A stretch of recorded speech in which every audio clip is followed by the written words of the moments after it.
لیے جو مقسوم ہے وہ تمہیں اللہ نے عطا کر دیا ہوا ہے، نہیں ملنا ہے تو تم الٹی چھلانگے بھی لگا لو تو وہ نہیں ملے گا۔ تقدیر پر ایمان لانے کے لیے اس لیے زور دیا گیا ہے، اور ہمیں اپنی اولادوں کو، اپنی نسلوں کو یہ چیز راسخ کرنی چاہیے کہ تقدیر پہ ایمان لائیں۔ اگر ہم اس میں کامیاب ہو جاتے ہیں تو وہ پریشان نہیں ہوں گے، دکھی نہیں ہوں گے، ٹینشن میں مبتلا نہیں ہوں گے۔ میں اپنی بات آپ کو 100 مرتبہ بتا چکا ہوں کہ میرے والد نے اس حوالے سے مجھے اتنا زور دیا، اتنی دفعہ کہا کہ اللہ نے تو جو کتوں کا لکھا ہے اس کو بھی ملتا ہے، تم تو پھر انسان ہو، اور جو قسمت میں لکھا ہے وہ مل کے رہے گا۔ اللہ اکبر۔ ہاں، ہمیں محنت کرنے کا کہا گیا، ہمیں تگ و تاز کرنے کا کہا، جد و جہد کا کہا گیا۔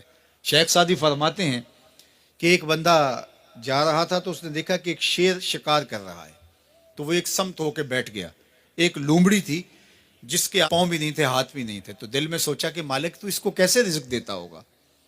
تو شیر آیا، اس نے شکار کیا اور اچھا اچھا کھا لیا اور پس خوردہ چھوڑ کے چلا گیا۔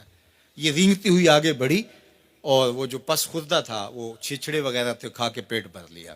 کہا کہ مالک تیری قدرتوں کے رنگ ہیں، تو نے اس کا بھی وسیلہ بنایا ہے۔ تو وہ کسی کام پہ جا رہا تھا، کاروبار کرنے جا رہا تھا، اس نے کہا مجھے کیا مصیبت ہے، جب لومڑی کو دیتا ہے تو مجھے نہیں دے گا۔ تو وہ آ کے بیٹھ گیا، گھر آ کے بیٹھ گیا کہ میں نہیں جو ہے وہ کہیں جاتا۔ ایک دن، 2 دن، 4 دن فاقوں سے گزرا تو پھر حاطب سے آواز آئی کہ جو لومڑی کو دے سکتا ہے تجھے بھی دے سکتا ہے، لیکن لومڑی نہ بنو، شیر بنو، خود بھی کھاؤ اور اوروں کے لیے بھی وسیلہ بنو۔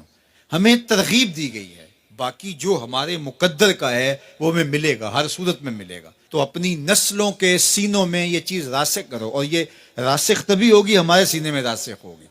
تو اللہ فرماتا ہے ہم کسی کو زیادہ دیتے ہیں، کسی کو تھوڑا دیتے ہیں۔ جو تمہارے مقدر میں تمہیں ملتا ہے، جو نہیں ہے نہیں ملتا، اور ہم نے پہلے لکھ دیا ہے۔ کیوں لکھ دیا ہے؟ کہ تمہیں جو ملا نہیں اس کی پریشانی نہ ہو کہ مجھے کیوں نہیں ملا۔ بھئی اللہ نے لکھا ہی نہیں تھا، بات ختم۔ اور جو ملا ہے اس پہ تم غرور میں نہ آ جاؤ کہ یہ مجھے ملا ہے۔ بھی اللہ نے تمہاری قسمت میں لکھا تھا، اس میں تمہارا کیا کمال ہے؟ اس نے لکھ دیا تھا لہٰذا مل گیا، اس میں غرور اور تکبر میں نہ ہو۔ تو اللہ جل شانہ نے یہ ہمارے لیے خوبصورت نظام پیدا کر دیا ہے کہ اس کریم مالک نے، اس رحیم مالک نے ہمارے لیے سب کچھ لکھ دیا ہے۔ تو جو ملے اس پر اللہ کا شکر ہے، جو نہ ملے مالک تیری تقسیم ہے، اس پہ بھی راضی ہیں۔ مل گیا تو واہ واہ، نہ ملا تو پھر بھی واہ واہ، کوئی بات نہیں، مالک تیری کرم نوازی ہے۔ جس حال میں ہمیں رکھے اس حال میں ہم خوش ہیں۔ یہ اگر میرا اور آپ کا مزاج بن جاتا ہے تو زندگی سوکھی ہو جاتی ہے۔ تقدیر پر ایمان لانے کے ساتھ وہ انسان آسودہ ہو جاتا ہے۔